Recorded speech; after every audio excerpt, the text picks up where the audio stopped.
Welcome back. This is the Alchemist Nation podcast. My name is Walter Amarello, and I'll be your host. I get to travel across the country and speak to some of the greatest real estate investors, millionaires, multimillionaires, and they are just looking to give back and add value to future investors, future millionaires. Today, I'm with Doug McGuirk. Doug, welcome to the show. What's going on? How are you? I'm good, man. Another day in paradise. So, Doug, you Amen. are one of our celebrity coaches, right? We call you a celebrity coach because you wrote a book. What was the name of the book, and how did you get started writing it? So the book is called Under Construction, Navigating the Detours on the Road to Recovery. And it was originally inspired, the short stories I got recruited from, I was on the road with my mentor and got recruited to bring what I do, the seminar style learning, the breakthroughs, the NLP, the hypnosis, all of that to the behavioral health world. And so I was dealing with people who struggle with addiction.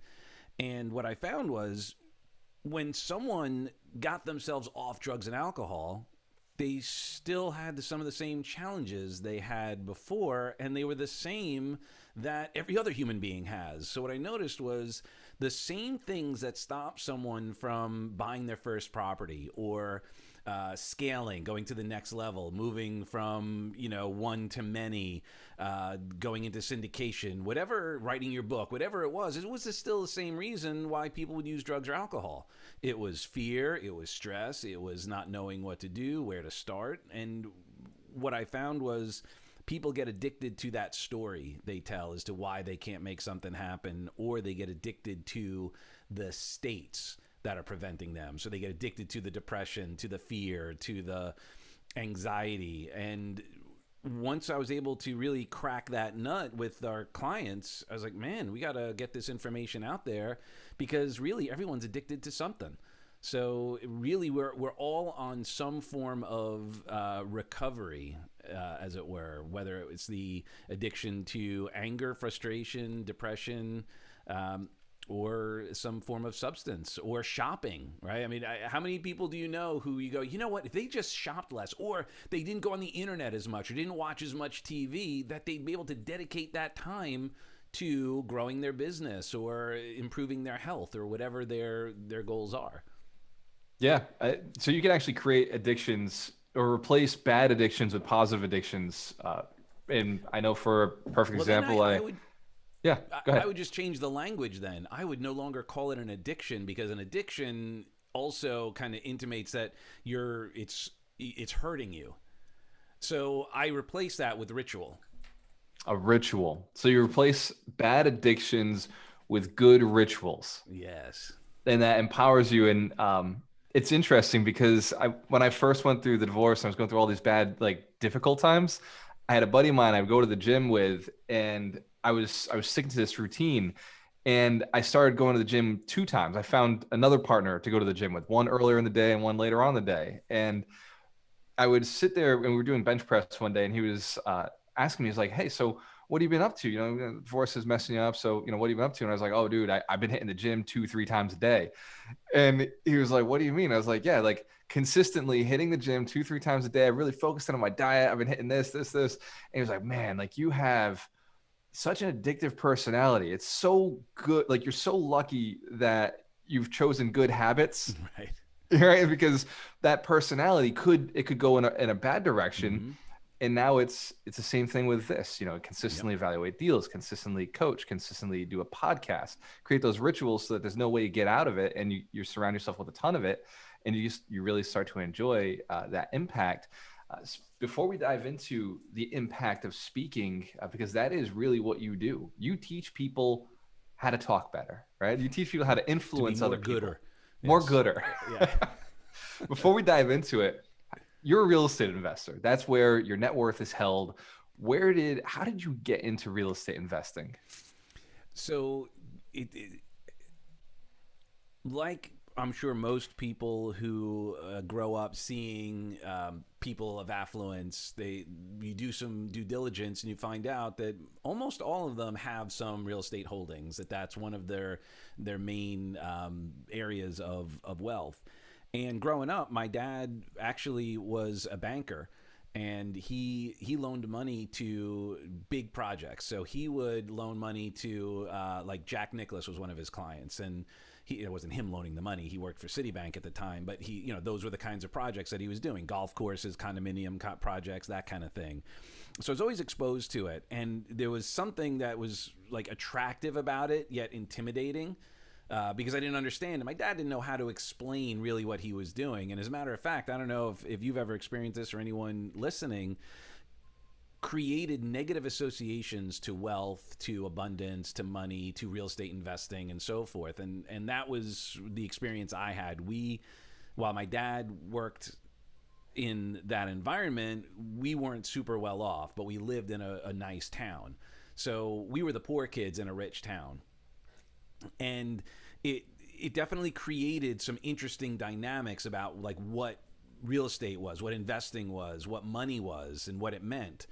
And but it was always in the back of my mind. I always wanted to do it. I didn't know how. I didn't know where to start. And then I also had these negative associations to what it would take to all of it, right? And I'm don't know if you can relate, or I'm sure many of your students can, that there's that internal dialogue, that conversation as to why it won't work, or it's too risky, or be in debt. Or then you get the stories, right? So my mom, I remember she had a property and it didn't do so well, and she's like, oh yeah, well, it was nice, but then the tenant destroyed the rug and we had to pay like $5,000 to replace it, and arg, and then you had to evict them. So now they're telling you their fears.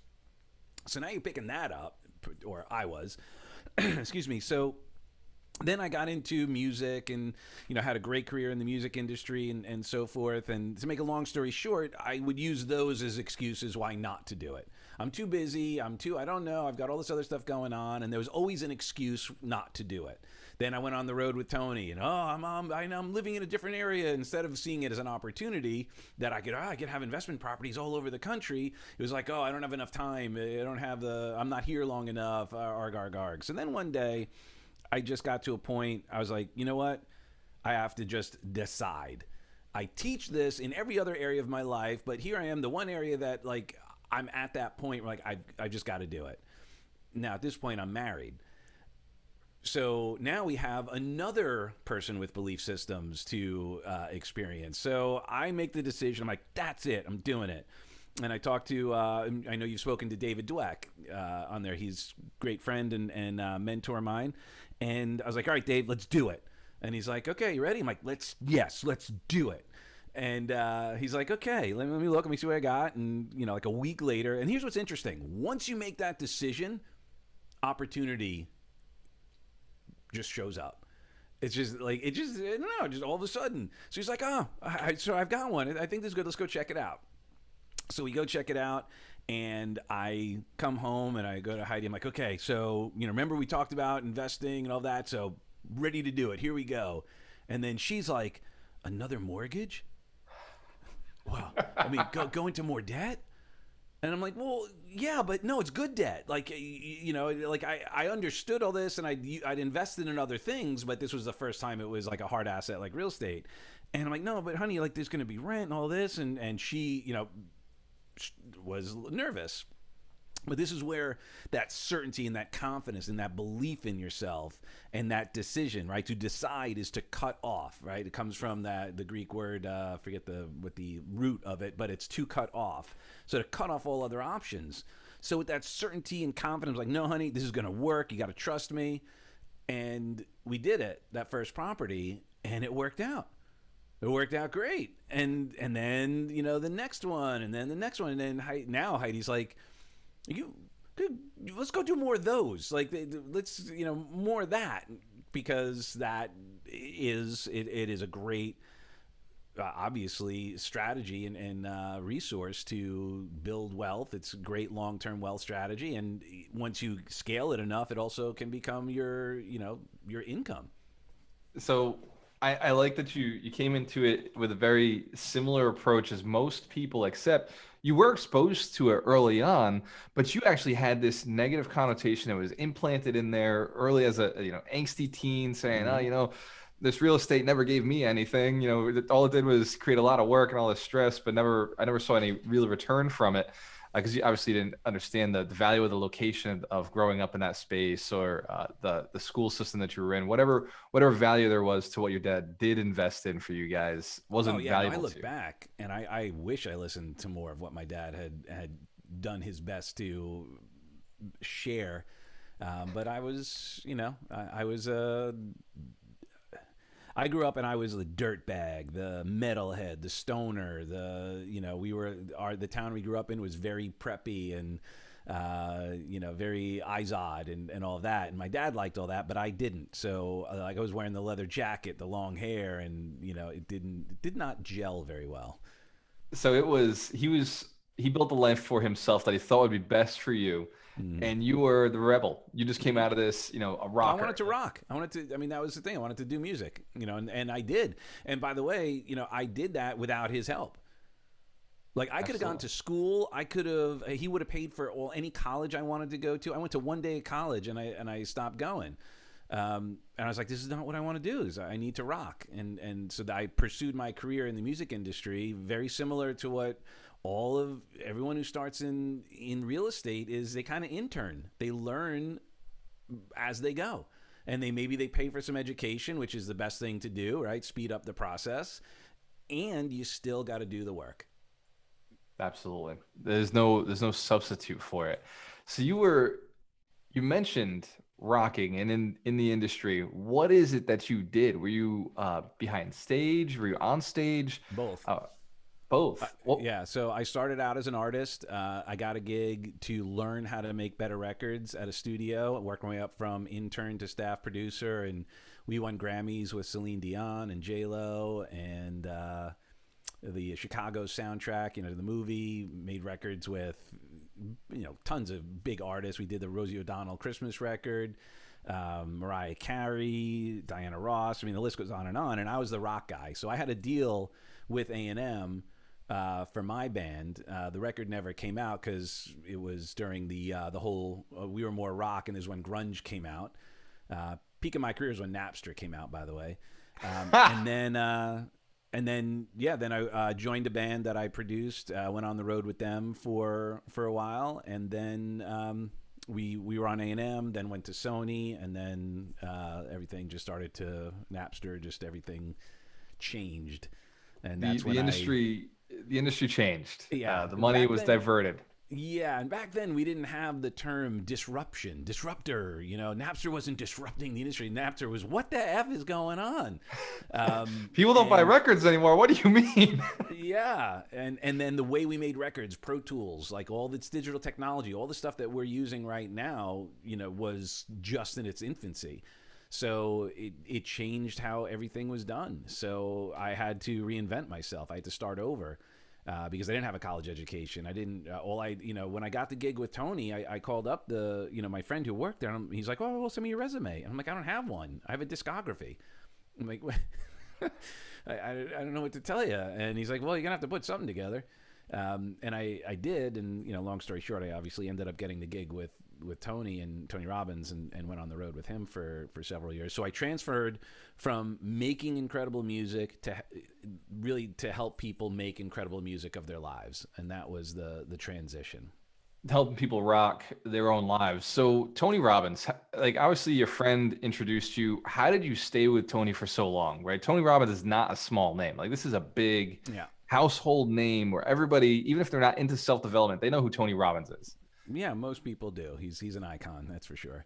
So the story about getting the gig is kind of long and drawn out, but it really speaks to perseverance and follow through and just not giving up. And I'll just give you a little backstory. Jay-Z one time, I forget what show he was on. It was like Oprah or something like that, and they're like, coming back after the break, Jay-Z is going to give us his secrets to success. And I was like, oh, this is okay, I'm going to wait for this. So Yeah. waited the commercial break. They come back like, okay, Jay-Z, what is your secret to success? And he goes, I tell you what we did was genius. I'm like, ooh, this is good, genius. Because it was genius. We never gave up. And it's so true. So I share that because to get the gig with Tony, it took me 6 months. And without dragging it out into the whole thing, what happened was there were some changes going on in the organization. And I told the HR person when she told me there's going to be this break and whatnot, and I said, well, that's fine. I'm going to call you every Friday at 10 a.m. And you'll know it's me. You don't have to pick up the phone. But I'm going to leave you a story, or I'm going to leave you a joke or a little quote or something. But every Friday, I'm going to call you at 10 a.m. just so you don't forget me. And I did. And when it came through the interview process, I went through a bunch of stages, and I got about halfway through or 3/4 of the way through, and then they were like, no, he's not, he doesn't have the person said no. The HR person who I made that call to took a stand for me and was like, this is the person you need. This is the only person who did what they said they were going to do. They never gave up. He called every Friday. I'm overriding it. This needs to go the whole way. And then it went through the whole process. That is impressive. And what kept you with him for so long? You were there for over 3 years, traveling the country, helping speak. And the coaches don't just hang out. Like, you guys are very active when you're on stage with Tony on tour. It still is my passion to help people. So what the gift was, the gig was going into businesses, corporations, sales teams, marketing teams, leadership, and doing about an hour-long training. And then, I'll give you a little hint. All speaking is sales. It's sales. Doesn't matter whether you're selling a product or an idea. It's sales. So the little dirty secret with speakers is that the way they usually make money is they sell then more time, more opportunities with that speaker. So you go, hey, you like this? Come do a seminar. Come read this book. Get this program. And so I did for Tony what Tony did for Jim Rohn. So Tony did the same gig that I did for Tony, which was do a training. He did Jim Rohn training, and then at the end of the training would say, hey, if you love that, you'll love more. Here's some product. Here's an event. Here's whatever. So what I did, I sold the Unleash the Power Within event. That was the one with the firewalk. And what I love about speaking is connecting with people. And it was like music. It was like I get on stage, and then I would get to rock out, or I get to rock out and speak. And at the end, instead of people going, oh, that was amazing, that I was distracted for, an hour, they're like, wow, I learned something. I had a little distinction. I did that. And then the next opportunity was, man, if they came to a Tony event, then they'd be like, this was insane. My life is changed. Oh my gosh. Thank you for, coming in. And then I have lifelong friends from being on the road. I have people, as a matter of fact, I just hooked Terry up with someone I met in San Diego. He needed something in San Diego. Guy I met 15 years ago that I still talk to, who's helping him out. So it's such a gift to be able to share ideas, help someone have that aha moment, that little shift of perspective that gives them access to even more resources within themselves so that they can improve the world. I love that. That is the perfect reason to stick with something and do something. Was you found a passion. You found what you were good at. You found a passion in it. And speaking is sales, right? So stage speaking, it's kind of built you to this point where, and this isn't the end of your journey, but you now teach people how to speak. But before we jump into speaking and you rock and everything that you do for adding value to other entrepreneurs, people who are looking to increase their sales, people who are influencers or building coaching programs, there is a system, by the way, for building those coaching programs with that first free talk, and then the free video, the free training, then the free bigger event, and then that event where you're finally selling something, and typically something very expensive very valuable, typically selling something that is a higher ticket item than you would be able to sell in a 30-minute to an hour talk. Doug, what is it that drove you towards learning NLP? So neuro-linguistic programming. What is neuro-linguistic programming, and what drove you to learn that piece? So, neuro-linguistic programming is a philosophy. So, neuro for your neurology, right? How your brain works. Linguistic is the language, right? The words that we're using, but it's beyond just the words. There's body language. There's language is a big word. And then programming, the reason why they called it programming was back when John Grinder and Richard Bandler had created this technology. Um, Richard Bandler was an engineer, computer scientist, and he was like, "This is just like programming a computer. Like you can program your brain the way you program a computer."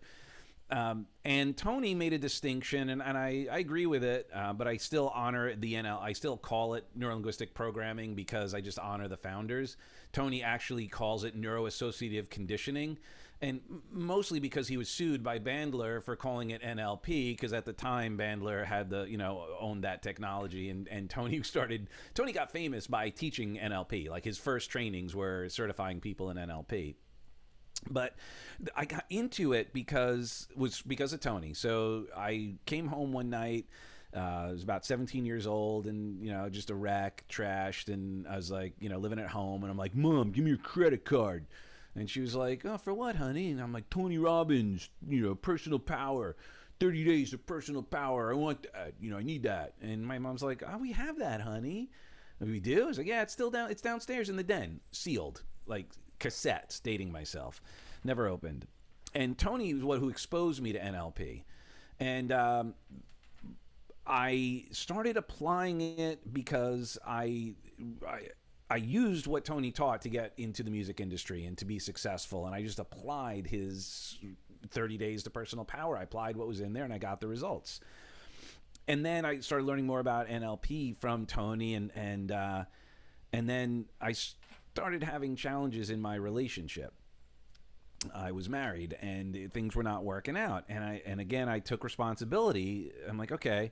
Same reason why I got into like producing music was because the results I was getting in my music wasn't what I wanted. So I wanted to learn how to be more effective in the studio, articulate my musical vision more effectively, or work with the right people and speak their language.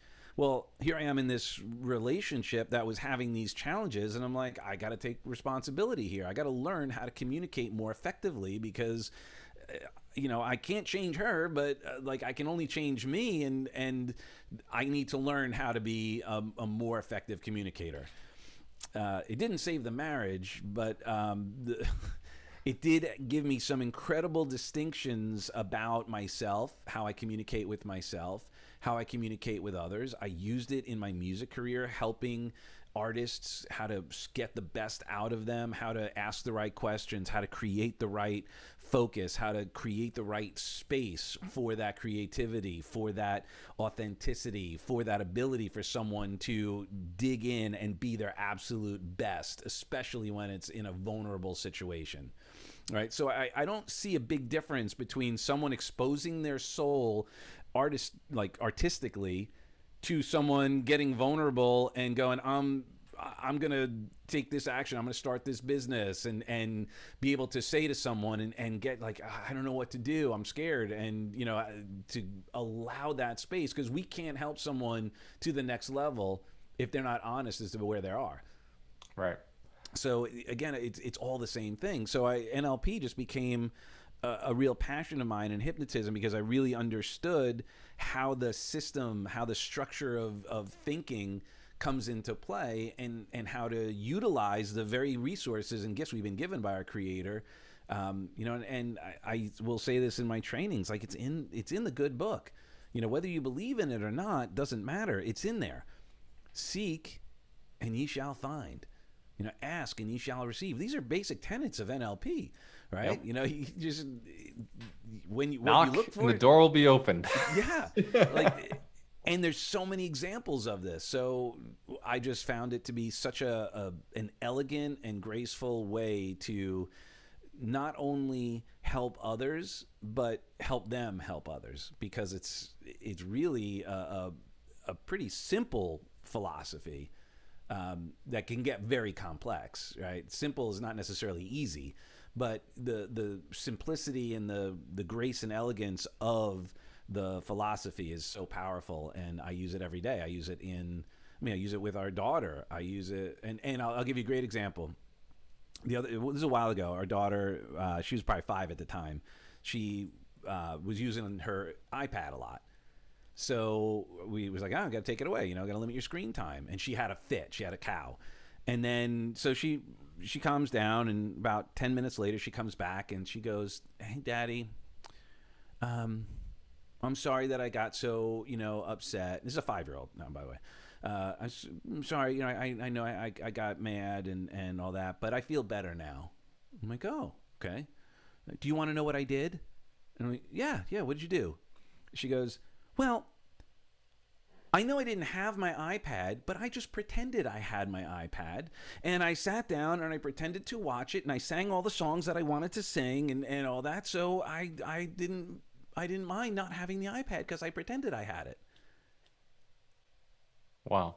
And this is, in many respects, an NLP process where Absolutely. you're visualizing, you're going through the process, your brain doesn't know the difference. So she was able to seek in her mind and find an iPad in her mind and have the experience.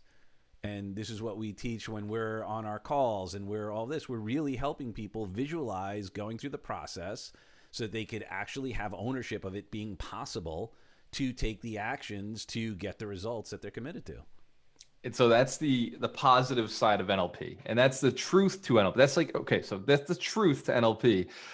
Most people, when they hear NLP, they think of people taking advantage of other people, convincing somebody to do something against their will, or manipulating somebody, which is possible. NLP does have that side where it is entirely possible to maybe not get somebody to do something against their will, but because the will is strong. Well, what's interesting is that whether or not someone influences someone to do something, right? Either way, it's all NLP, because NLP is just language for what we're already doing. So that's where it's almost like, not to get political, but like a gun, right? A gun is a gun. Like guns don't kill people, right? NLP doesn't manipulate people. People could use NLP to negatively manipulate, just like people could use a gun to, cause some severe, or intended but negative damage. And it could also be used to protect and save, just like NLP could. So it's so interesting how sometimes we like to personify or label things when it's just a thing. Right. Yeah, it's like fire. Yeah. With fire, you can either, electricity, right? You can you can, what is it? Cook a man's food, or you cook the man, I think. Is the quote. Bob Proctor, right? From, I think he said that in The Secret. Yep. That's right. So like these are powerful forces. NLP, you can absolutely use it to seduce somebody to do something that you want done. Mm-hmm. You can also use it to inspire yourself to install habits of success. Yep. And that, I think in combination, you can use both. Like we use it all the time in our coaching and our training programs. And I learn a lot of it from the same sources that you have, where if somebody isn't moving forward, like they want to buy a house, they tell me they want to buy a house, but a month goes by, they haven't bought a house. We'll start using NLP and saying, hey, like this is the frame that you want to have. This is how you go and do it and utilize that. And so it's powerful as a speaker, as somebody who can teach and train, to be able to, it's something coined, it's been called accelerated learning, mm-hmm. right? It's NLP, but it's accelerated learning because it allows you to learn and fire off triggers faster, triggers, anchors, and lock them in so that you can go and create something. So when something happens, something bad happens, instead of having that trigger now is anchored to something good. So mm-hmm. a bad thing happens, other people see or perceive it as bad, but you see it as an opportunity because you've just rewired your brain using that neuro-linguistic programming. It's a powerful technique, and it's something that you actually teach. Mm-hmm. So I want to talk a little bit about You Rock Speaking. I see it in the background, the banner, yourockspeaking.com, break through the noise. What is that? And after all of this journey, being a rock star, being a real estate investor, touring with Tony Robbins, how did you get to the point where you said, okay, you rock speaking, it fits, obviously it fits your brand. I totally get the story now, like why it's rock. And I've known you for a long time. You're a personal good friend and a coach in our programs, but being able to hang out with you and talk about the program that you're actually delivering now that's coming up in the future, 2021, is a huge opportunity for me, and to be able to share that with other people. I know that right now we have listeners who are very interested in NLP, very interested in stage speaking, especially if they're a real estate agent or a real estate investor looking to get a lot of attention on their business, motivated sellers, or people who have money that you can borrow. The only way to get that is to be able to articulate very well why it makes sense to work with you. So, Doug, how did you get into You Rock Speaking? What drove you to doing this? Well, I've always trained people, so I love teaching and training and helping people grow and enhance their essence, as it were.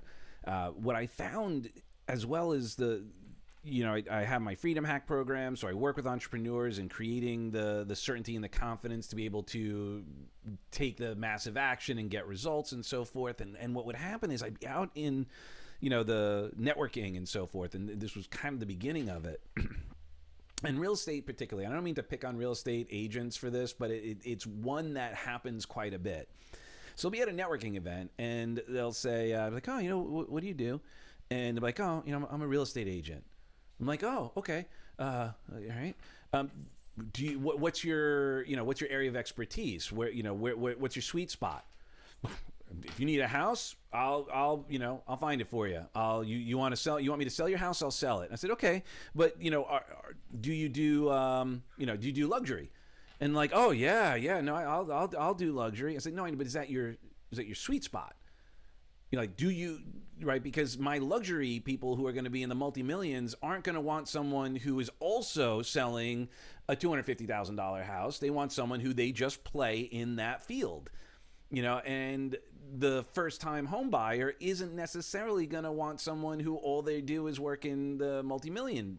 Like there's all of these, and I'm like, and it speaks of, it comes across as desperate. Yeah. And it doesn't send certainty. It just says, comes like, from desperation. That's where it comes from. It is desperate. I know, but I don't want to accuse anyone of anything. I just want them to let them know what it looks like. When I hear a real estate agent say that, and they say, I ask, hey, so what is your specialty? What city do you work in? And they're like, oh, I work all over Massachusetts. Oh, okay. Well, thank you for the conversation. On to the next. Right. So what I found was, at the very least, when people are, and it kind of started also, it's got some virtual aspects to it, because then the other thing that would happen is then you get your 30-second pitch at your Zoom networking event. And, here we're putting a timestamp on this. Excuse me. Once everything got shut down in March of 2020, innovative and creative people were like, okay, no more live networking, going virtual. So now you got 30 seconds. You've got 30 seconds to break through the noise of all of the other people, to be able to position yourself in 30 seconds or maybe a minute, depending on how many people are in the group, to articulate who you serve, why you do it, and get someone to be interested in having a follow-up conversation with you. If all you say is, I'm a real estate agent, no one's it's not gonna work. And it really doesn't matter what you do. It doesn't have to be real estate. It could be anything. If you're able to, though, hook someone, right, engage them right away, enhance who you are, like you see my background and how I show up. I am, I be myself, right? I do me, I be me. And I'm okay with it. Either you like it or you don't, right? And I'm okay either way. Like, it's not, and I don't take it personally. It's like, yeah, I'm not for everybody, and I just assume if I'm not rubbing people the wrong way, I may not be doing enough. So then I was like, man, if I can help people right now grow their business with their most valuable asset and their free asset, their voice. They don't have to, go like, and here's the other thing. People go and they invest all these things. Oh, I got to do my videos. I've got to do all this. And then they can't show up. All that other investment is for naught, because they're investing in and they're putting ads to do their video, their shares, their moments of brilliance, and they're not articulate, they're not engaging, they have no real purpose or passion behind it, and then no one knows what to do next. There's no call So, to action. right. Yeah, I see the videos I watch. I see some great videos that agents will put out, and I'm watching the whole time. I'm like, okay, all right. They hit one thing. They got my entertainment. I got awesome. Or they hit one thing. They got education. Perfect. And or they hit empowerment. But they only hit one, and they missed one of the other two. And I go through the video, and it's just like, oh man, it's painful to watch. Sometimes it's just a few seconds I can watch it. I'm like, I don't know, this is not good. This is bad. So you talked about the USP a little bit, and that USP actually takes form. It's important for 30 seconds, right? The unique selling proposition is important in that 30-second pitch. It's equally as important in a 30 minutes. It's equally as important in a 90-minute. Like, you've got to have that value proposition. Yeah. And so in the program, that's what we start. We start with our 30 seconds.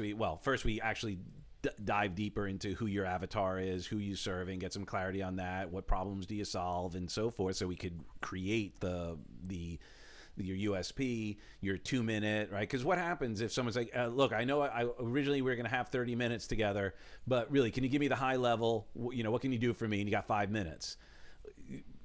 We want to be able to deliver in that moment, so they go, okay, I'll do a follow-up, or okay, they might even take action at that time, depending on whatever it is, even if it's to list their property. Why you? What are the features, advantages, and benefits of you rather than the other local agent or what have you? Yeah. So And the other piece, because it's, I know right now I got investors who are listening to this saying, oh, well, I'm not a real estate agent, or I'm not a coach, or I'm not a stage speaker. This is not important to me. It's for people who are looking to raise capital. If you're looking to gain other people's money in any form, whether you're raising capital on a deal you're doing, you're looking for partnerships, whether you're looking for somebody to sell you a property, whether you're looking for somebody to go and work with you as a real estate agent, all of it comes from stage speaking. In fact, when we go and we raise capital, we're speaking to many via video, via Zoom, via big groups, Facebook groups, videos that we're putting out. And speaking is why we're able to raise capital so quickly, because we just go out to a large audience and we know how to articulate our mission and what we're looking to create for ourselves. And so you're not just talking to real estate agents, you're not talking to coaches, you're talking to real estate investors as well, who are looking to raise a lot of money, not just 10 grand or 100,000. Like, this is the tool that you raise millions with, is stage speaking. 100%. And by the way, reminded me of what you just shared, reminded me of a quote from Shakespeare. All the world's a stage, and the men and women are merely players. Right. So we're on, and especially now with social media and all this, we are on stage all the time. Yeah. Literally, we are in front of people almost always, whether it's the video live or the video that we recorded that we put up there. Are you doing a YouTube channel? You're doing your Instagram videos? Like, there's just so much other stuff that's going on that if you're not able to quickly engage, to get your point across, really speak to your ideal client and their challenges and how you can help them, and then the opportunity to do so, we're doing a huge disservice to humanity, because everybody has something to offer. And if we're not, and even if it's as simple as your story, what you've been through, that you're helping someone through a tough time, and right now, man, like more than ever, we need people to be able to share their hero's journey and help them raise the money to employ these other people, to provide all the homes. Like, there's so many different ways that speaking helps move the needle, and you cannot not communicate. So Can't not communicate. You got to learn how to talk gooder. yeah, you got to talk more gooder. You're talking about one of the most powerful things. It's also the biggest fear that most people have. So it's awesome that it's powerful, and it's a great tool, and we've used it to raise millions, and we'll use it to raise millions more and help a lot of people. And we've also been able to, obviously have a great impact in our communities because of the skills I've learned with stage speaking, the skills you've learned with stage speaking.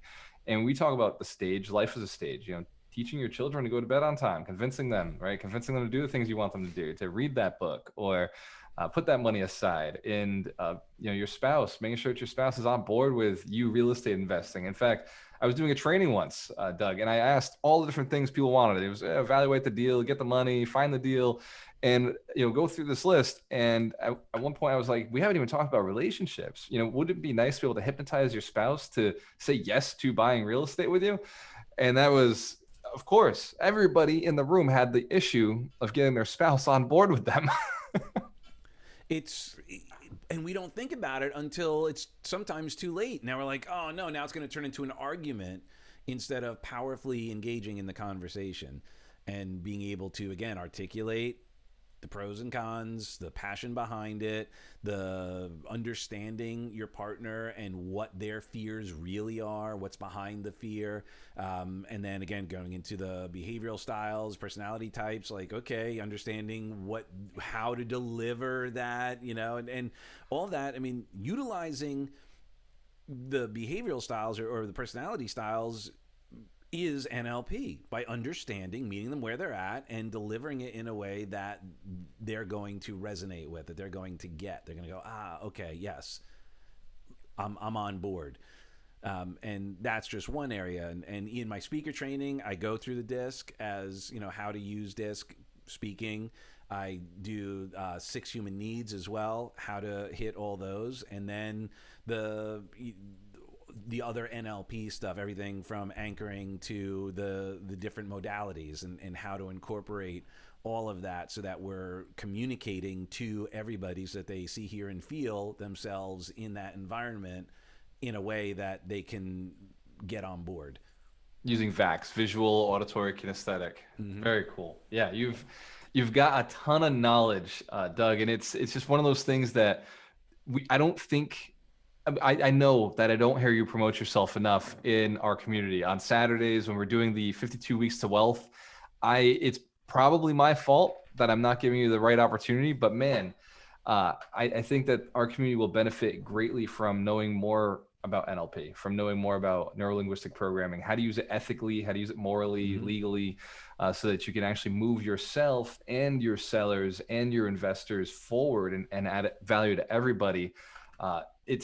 You do the UROC speaking, and it's a powerful training. When is the next one, or how do people find out more about UROC speaking, how to break through the noise? Well, go to urockspeaking.com, urockspeaking.com, and there's information up there on it, and it runs a few times a year. And then if you want to just reach out to me, book time, it's chatwithdoug.com, chatwithdug.com. That gives you my Calendly link, and just book a strategy session, and we'll find out how we can be sure that you are rocking the stage of life, as it were. I love it. So you've got these create URLs. Like I had, the only one that was really easy for me was gualteramarello.com. Believe it or not, nobody had that. That was a simple one. Hard to believe. Yeah, all the other ones I'm like, racking my brain to create them. So you've nailed your URLs. For anybody who's listening right now, if you want to add value to the podcast, if you thought this was extremely valuable, go to iTunes, rank us up, go write a good review for Alchemist Nation podcast, and share it with your friends. It helps us with the rankings, and it helps us get really cool people on the podcast, as well as get our mission of building 100 millionaires out there so we can have a greater impact on the real estate community and help people put more deals together. If you thought that Doug was extremely valuable, go to urockspeaking.com. If you'd like to learn NLP, learn your USP, learn how to get more cash in your pocket by helping more people get what they're looking for, and figure out how to break through the noise, you've got to go to Doug McGuirk's website at urockspeaking.com. And if you want to learn more about our Saturday trainings, go to gualteramarello.com. It's my first and last name firstandlastname.com. So it's GUALTERAMARELO. And you can go to /live and register for the Saturday training. There are also some really cool free resources at the UROC Speaking website and at gualteramarello.com. You can actually go take your personality test, your investor personality test, which we'll be talking about a lot more in 2021, because investor personalities are very unique. How you invest is based on your personality type. And knowing your personality type will help you find the right coaches or the right partners and the right properties for you, because certain personalities just are not right for certain niches. So it's really important that you understand your personality type, your personality profile as an investor, and then start moving powerfully forward. Doug, at this point, I always ask the most important question of the day, which is 3 pieces of advice. If you could go back to your 20-year-old self and give yourself 3 pieces of advice that would move you more powerfully, more profoundly to a better space, or at least where you're at today quicker, what would those 3 pieces be? Be yourself. Um, don't change for anybody for that reason. But it's okay to obviously change and modify. Don't be a dick, but like be authentic, be yourself. It's okay to be unique. As a matter of fact, a Dr. Seuss quote that I live by and I learned later in life is be who you are and feel what you feel, because those who mind do not matter and those who matter do not mind. And that was a big help for me because I grew up kind of always feeling misunderstood, and I felt like I was a misfit on the island of misfit toys. I was that much of a misfit. And what I realize now, and I wish I realized then, was that's an asset. To be different, to be unique, to be able to stand out in a way that is giving others permission to do the same is so powerful. So I would say if I could go back in time, I would say, be even more of you. Wow. That is powerful advice. Doug McGuirk, thank you so much for hanging out with me, brother. I appreciate you. I will see you Saturday and on our Monday night calls. Cheers to your Amen. success. When you have a choice, always Work work with with the the best. best. That doesn't get old. I love that.